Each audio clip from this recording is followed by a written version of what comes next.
आप सबको देवउठनी एकादशी और तुलसी विवाह की ढेर सारी शुभकामनाएं। भगवान विष्णु संग माता लक्ष्मी की कृपा आपके और आपके पूरे परिवार पे सदा सदैव बनी रहे। तो चलिए गाइस, आज हम जानते हैं तुलसी विवाह का सरल पूजा विधि।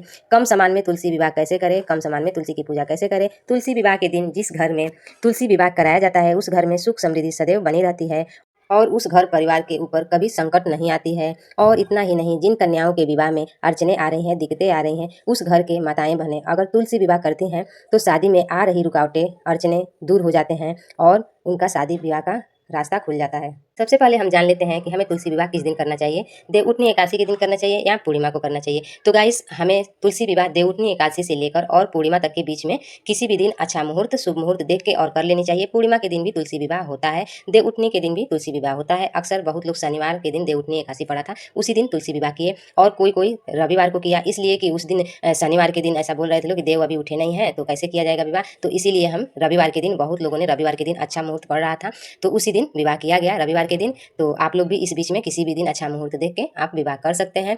तो चलिए तुलसी विवाह के बारे में कुछ जानते हैं। तो तुलसी विवाह कम सामान में भी हो सकता है और ज़्यादा सामान में भी हो सकता है। आपके पास जितना सामर्थ्य है, आपके पास जो अवेलेबल है, आप उसी से तुलसी विवाह कर सकती हैं। आपके पास अगर शालिग्राम है तो शालिग्राम से तुलसी विवाह कर दीजिए। अगर आपके पास शालिग्राम नहीं है तो आपके पास विष्णु भगवान का कोई प्रतिमा हो तो उसको रख के और आप अच्छा से तुलसी विवाह कर सकती हैं।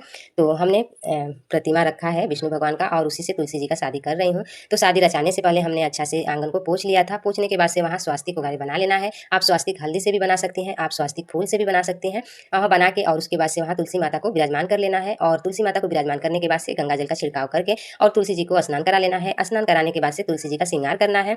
तुलसी जी को महावर लगाएं और मेहंदी लगाएं। मेहंदी लगाने के बाद से तुलसी जी को बिंदी लगा के और चूड़ी पहनाया जाता है। इसके बाद से विष्णु भगवान का भी श्रृंगार किया जाता है। उनको भी गंगा जल से स्नान करा लेने के बाद से उनको भी तिलक किया जाता है और वस्त्र अर्पित किया जाता है। आप सब मान के और वस्त्र अर्पित करें और उसके बाद से उनको भी तैयार कर लिया जाता है और उसके बाद से दीप दान कर दिया जाता है। दीपक वगैरह जला के भोग लगा लिया जाता है। जो भी आपके पास मिठाई अवेलेबल हो वो मिठाई आप रख लीजिए। इसमें बतासा और भूजा का बहुत मान्य होता है। जो धान का भूजा होता है उसका भी बहुत मान्य होता है। धान का भूजा और बतासा और लड्डू जरूर चढ़ाएं। और अगर आप एकादशी के दिन कर रहे हैं तो वहाँ सिंघाड़ा, गंजी और जो भी अवेलेबल है वो सब उस दिन चढ़ाया जाता है। और पूर्णिमा के दिन कराते हैं तो उस दिन भी ये सब सामान आपको अगर मिले तो चढ़ा दीजिए। अगर नहीं मिले तो आप ऐसे भी फल से आप शादी करा सकते हैं। अब दीप प्रज्वलित कर लीजिए। उसके बाद से आप फेरा लगा लीजिए, फोटो से ही 7 फेरा लगा दीजिए। और उसके बाद से तुलसी विवाह संपन्न हो गया तो उसके बाद आरती कर लीजिए। आरती करने के बाद से सुबह माता रानी को विदाई करना होता है तो उनका खोइछा भी भरना होता है। तो खोइछा यहाँ चिवड़ा से भरा जाता है और लावा से भरा जाता है। जो धान का लावा होता है उससे भरा जाता है। और इसमें आप हल्दी ले लीजिए, कुछ मिठाई ले लीजिए और उसके बाद से आप खोइछा भरिए। पैसा लीजिए तो नोट और सिक्का दोनों लीजिए इसमें, और ऐसे खोइछा भर लीजिए और माता रानी को दीप दान करके जल जरूर चढ़ाइए। और माता रानी को मंदिर में ले जाके ये तुलसी जी को दान कर दीजिए। चढ़ाया हुआ सामान भी मंदिर में दान कर दीजिए।